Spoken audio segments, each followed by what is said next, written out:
machinery.com or indeed.com for more information. The Jason Greger Show with Jason Strudwick on Edmonton Sports Leader, TSN 1260. I chime in with the haven't people ever heard of. Closing a dance or no. It's much better to face these kinds of things with a sense of voice and rationality. I chime in, haven't people ever heard of. Closing a dance or no. Much better to face these kinds of things with a sense of. Greger, Strudwick, Connor Halley with you on a lovely Thursday afternoon. Time to go racing, and the Racing Report brought to you by CanTorque and their latest addition to their tool series, the mechanical and hydraulic flange spreader. Powerful, durable, and user-friendly. Get a demo today at CanTorque.com. Colin Livingston joins us once again, and there's lots going on. I'll say this. For the last year, some people argued that there maybe wasn't that much excitement in F1. It was predictable. Well, I don't think you can say that this year. It's been crazy, Colin. For you got Verstappen, you got Mercedes. The races have been back and forth. Hamilton's not dominating. Like, this might be early on the most exciting season in F1 in a long time. Yeah, I mean, it's pretty awesome. I mean, really, if you can't get excited or even moderately interested with what's going on, you're just never going to be a race fan. And that's fine. I mean, racing isn't for everyone. But for the fans who've been sitting back talking about how, F1 in fairly recent history was the guy who gets the pole is going to win the race. And it was pretty predictable to know who was going to win, and there wasn't a lot of passing on track. And I mean, there still isn't that much, but at the same time, the midfield battles have been awesome.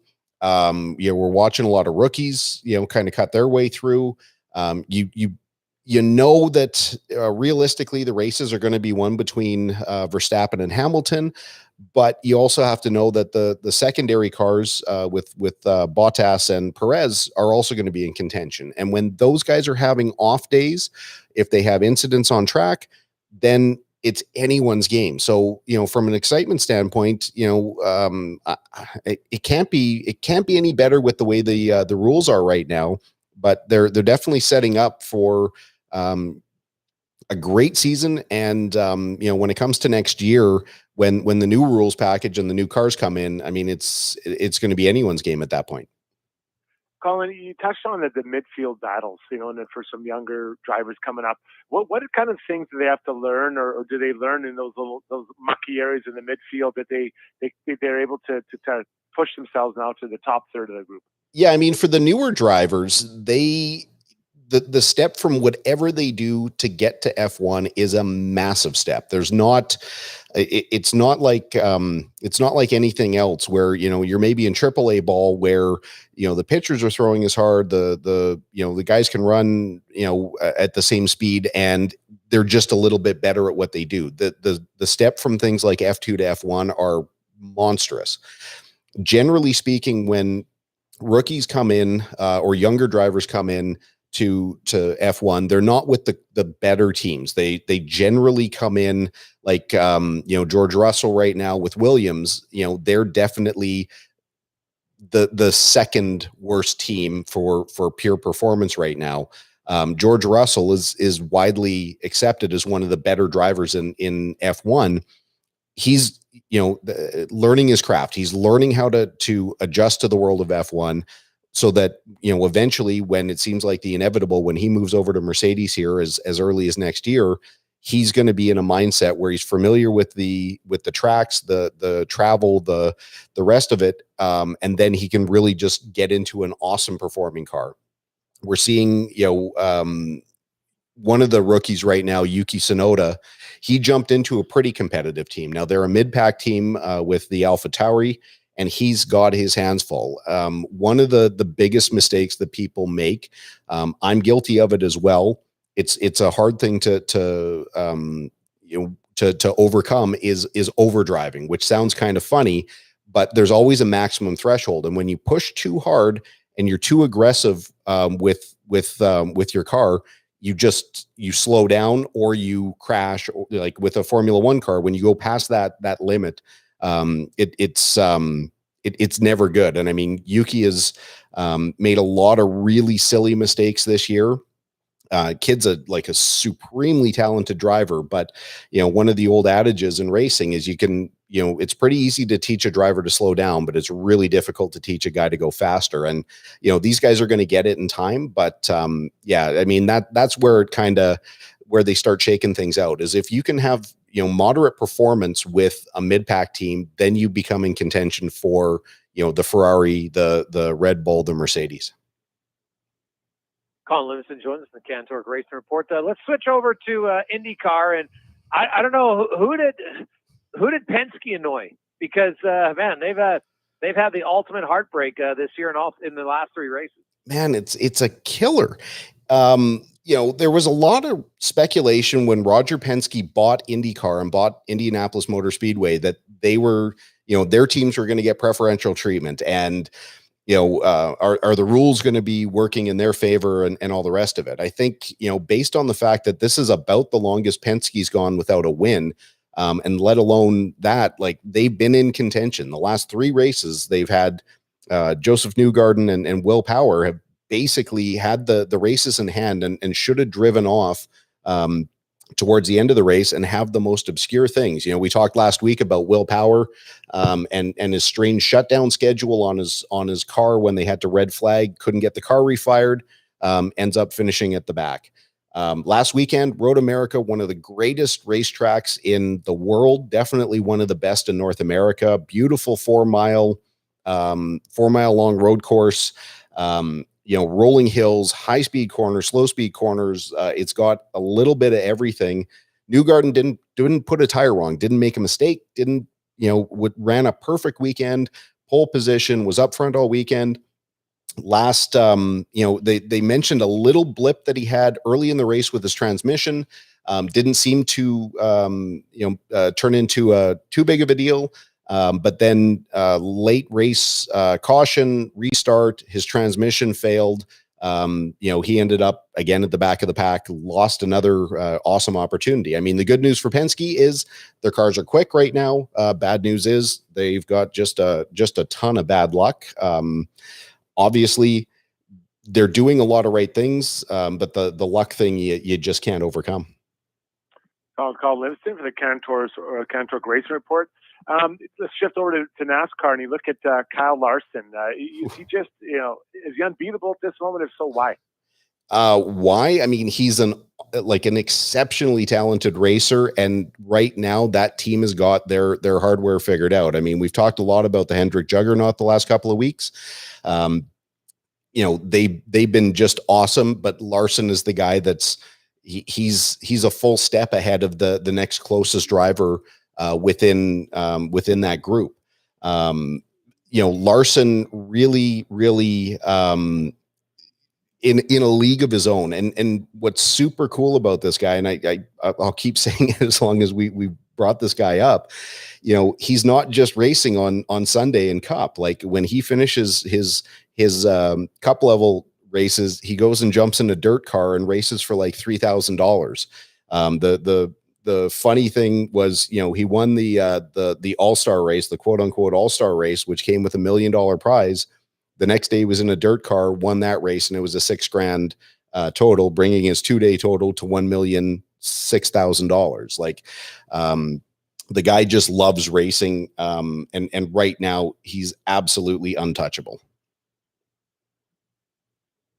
Colin Livingston joins us in the CanTorque Racing Report.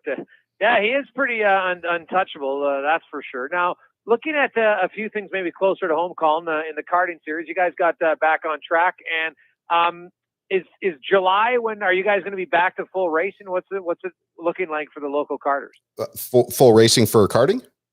Yeah. Yeah, I think I honestly haven't been paying that much attention outside of our own Wednesday stuff. I think this weekend is the first EDKRA, like the main group. Sorry, I meant just for you guys, for off-camber karters. Oh yeah, no, we're back in full rotation now. We'll be running every Wednesday until I think the first week in September. We've normally when we start our season, we'll do like a race on, a race off, to let everyone have that recovery time. we get pretty good by the end of the year, but there's there's a big conditioning stint that most of us need at the beginning of the year to let our neck get strong, to let the muscles come back into shape. But because we got started late, we just chose to run every week. So I know there's a couple of guys that are feeling a little bit more beat up. But yeah, no, it was a great night of racing last night. A week ago was great racing. I mean, I'm pretty proud to say, I kind of sucked last night, but I got beat by a 16-year-old girl. So that was awesome. That is absolutely awesome. Which weight class are you in this year? Did you make your goal? I did make my goal. I dropped back to 420 instead of being in 397 because even if I could get back to weight to run the lighter category, the group that we have that's really competitive there. I had a number of top 5 finishes last year, but it took absolutely everything I had just to stay within the draft of these guys. With additional duties now, because I've got a little distribution business, it's too hard to focus 100% on driving. And, really I'm having a lot more fun going back to the other weight class. Even if I'll continue to trim down throughout the year. My plan is to keep pushing with my trainer and putting the time in at the gym. I don't care if I have to bolt weight onto the car if I start getting too light. It's just a little bit more fun there. On my good days, I can still kind of sniff up at the front, but no, I'm way happier having a smile on my face than getting my nose bent too much out of shape because I don't have a chance. So now when it's 420, does that mean that's the maximum weight or is that the minimum weight you need to have? Those are minimum weights for the cart and driver when you come off track, and that's in pounds. So it's really only, a 23-pound difference, but for the most part, I'm running pretty high fuel loads just to make the minimum weight right now. A lot of the guys, I mean, some of our drivers are like 100. I mean, Devin, the young girl that smoked me last night. I mean, she can't be 120 pounds. They have to put a ton of weight on the cart to make minimum, which makes it even more challenging for her to drive. Like, not because, of her size or anything like that, but the cart doesn't perform properly when you've got that much weight on it. So yeah, again, we've got such a good group. I mean, I think we had something like 8 or 9 drivers in 420 last night. We had, 20 carts on track, and it felt like it was a quiet night, but 20 was our high watermark last year. So yeah, I mean, the year is shaping up to be really good. We've got a number of, either current or past professional drivers.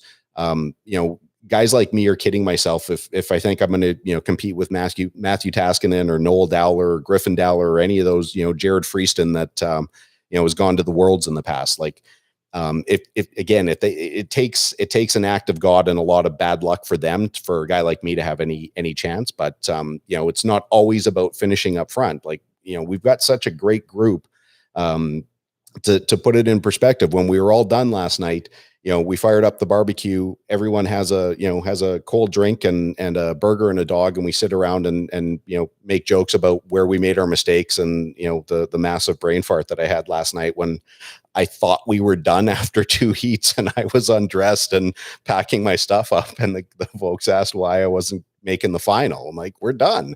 Like, no, we got one more race to go, so I had to do a quick dress and head out to the track with my tail between my legs for being a bit of an idiot. Oh, hey, good for you. Stay focused. Stay focused. I wish I could. Well, we'll see how the training goes this off season, or this season, I should say. And it's always hard to do that during the year. So good luck, and we'll talk to you next Thursday. Appreciate it, guys. There you go. That's Colin. Thank you, Colin.